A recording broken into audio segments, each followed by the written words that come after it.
Hello everybody, welcome to Chapter 5, Chemical Quantities and Reactions.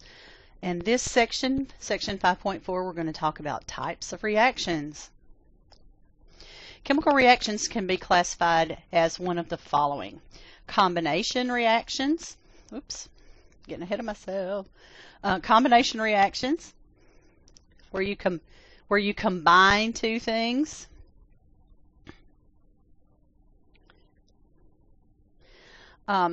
Decomposition reactions, where you are going to take things apart and decompose them. Single replacements, where you're going to replace one atom with another. Double replacements, where you actually swap two things. And then combustion reactions, where we're going to burn something or blow something up. So in a combination reaction, you have two or more elements to form a product. Sometimes you can have a simple compound that will combine to form one product. So whenever you see two things equal one thing, okay, then that is a combination where you start out with more than you end up with. And so magnesium and oxygen combine together to form magnesium oxide, sodium chloride, sodium and chlorine to sodium chloride, and sulfite and water to sulfuric acid. And so as you see, you end up with one thing over here, whereas you had two to start with. And so that is a combination reaction. In a decomposition reaction, it's the opposite basically of a combination reaction. You start with one thing and you end up with more than one thing. So mercuric oxide can decompose into liquid mercury and oxygen gas.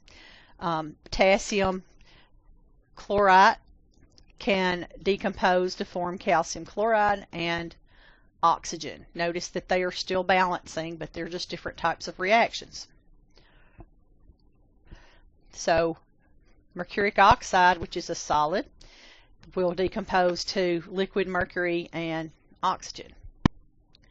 In a single replacement, what happens is you'll have an element usually and then a compound, and what will happen is that whatever that element is, it will replace the other element that was attached to the negative. Usually what you're doing, you see metals do this, you'll have a positive or something that can form a positive ion displace or replace the positive ion that was in the compound. So instead of the H plus in the hydrochloric acid, you now have the zinc 2 plus. Okay, and you can predict these, remember, because they're still going to combine together in the same ways we've seen. And then this one produces hydrogen gas, because you've still got to account for all of these. So A and BC recombine and are replaced to form AC and then B. So zinc plus hydrochloric acid gives you zinc chloride plus hydrogen gas. Iron plus copper sulfate recombine, where iron, the positive, replaces copper, which was positive, as iron sulfate and copper metal. Single replacement, where one element replaces another element in a compound. And this is what it looks like. And this is like plating. Zinc plating can be done like this a little bit, where what we're doing in this particular case is we're taking and decomposing it, but we're replacing it with something else. So zinc plus hydrochloric acid gives you the zinc chloride, and then those bubbles that are being given off are your hydrogen gas. In a double displacement, you have two compounds, and basically I call this, don't get mad at me, but I call this the wife swap. Have you seen that show on TV? All right, so here's the plus and the minus, okay? Now, this plus replaces this plus, and this plus replaces that plus over here. So like you had A and B together, and C and D, and now you've got A and D and C and B. And they can only go this way because you have to have the plus and the minus, the plus and the minus. So the only way you could replace is you could take the plus one from this one, the plus one from that one, and then just swap which negative ion they're attached to. Okay? In this case, zinc and hydrogen. Zinc and hydrogen. In this case, silver and sodium, and silver and sodium. See how that works? That's a double displacement, the wife swap. In a combustion reaction, you have to have carbon, okay, so that'll be a clue for you, and you have to have oxygen. And whenever you combust or burn anything, what you're going to do is you're going to produce, if you burn it all the way up, you're going to produce carbon dioxide, water, and energy. So if you see those as your products, you know it's a combustion reaction. And if you see something with a carbon and oxygen reacting together, you know it's a combustion reaction.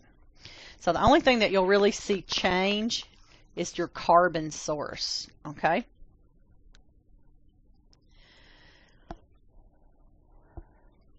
So C3H8 plus 5 oxygens, and this is heat, right? It's going to give you 3 carbon dioxides and 4 waters. So the only thing that we changed in this combustion reaction was our carbon source, which we gave you propane, okay? Just like in a propane torch, if you've ever seen one of those.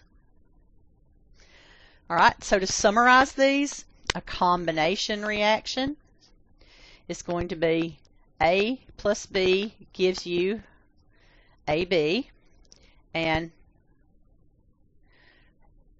the example is calcium plus chlorine gives you calcium chloride. A plus B gives you AB, gives you A plus B is decomposition, the opposite of this. Gives you FeS3 to Fe and S. So in this one we take two things and we put them together. In this one we take something together and pull it apart. The single replacement is where you have going to replace the positive in a compound with the other positive that's by itself.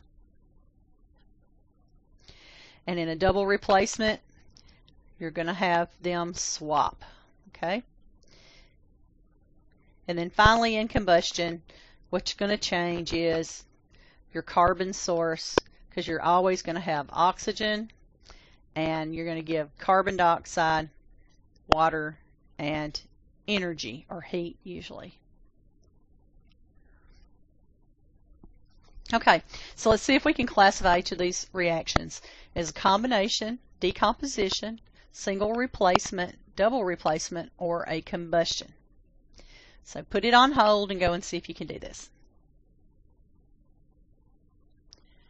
All right, so aluminum, so we got one element and a compound or a molecule to give us this one now is here, and so we've got the same numbers of reactants as we do products. All right, so we know it's not combination or decomposition. How many things did we replace? One thing. So I would say this is a single replacement. In this one we have two molecules. We have a positive here and a positive there. And what did they do? They did the wife swap, didn't they? So that must be what? A double replacement. In this one we have a carbon and Fe2O3, and we get the Fe by itself now and the CO. So what do you think that one is?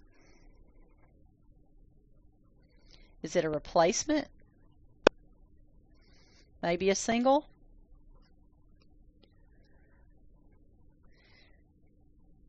Could it be a decomposition? I don't know. I think it's a single. All right, and then finally, this one's got oxygen, and it's given us CO2 and water, and it's got a carbon source. So that one's easy. That one must be combustion. So let's see how we did. Well, we got a single replacement, a double replacement, and a combustion.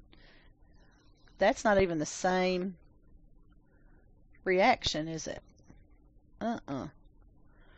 Let's look at it. Okay, yeah, this one is a combination because it's N2 plus O2 giving 2 NOs.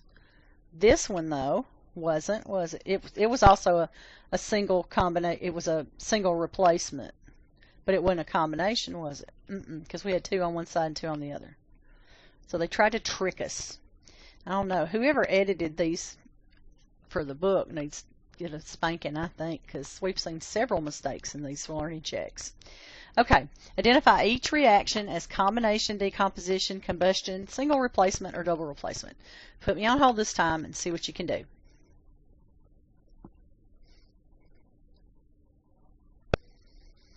All right, the barium, you had 2 into 1 is combination.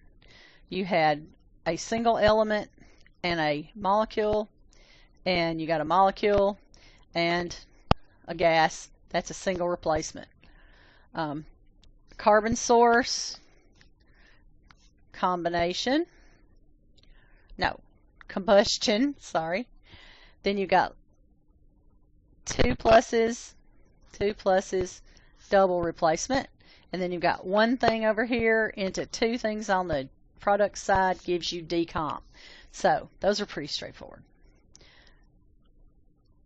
All right, and that's the end of section 5.4 in types of reactions. In the next group, we're going to talk about oxidation reduction.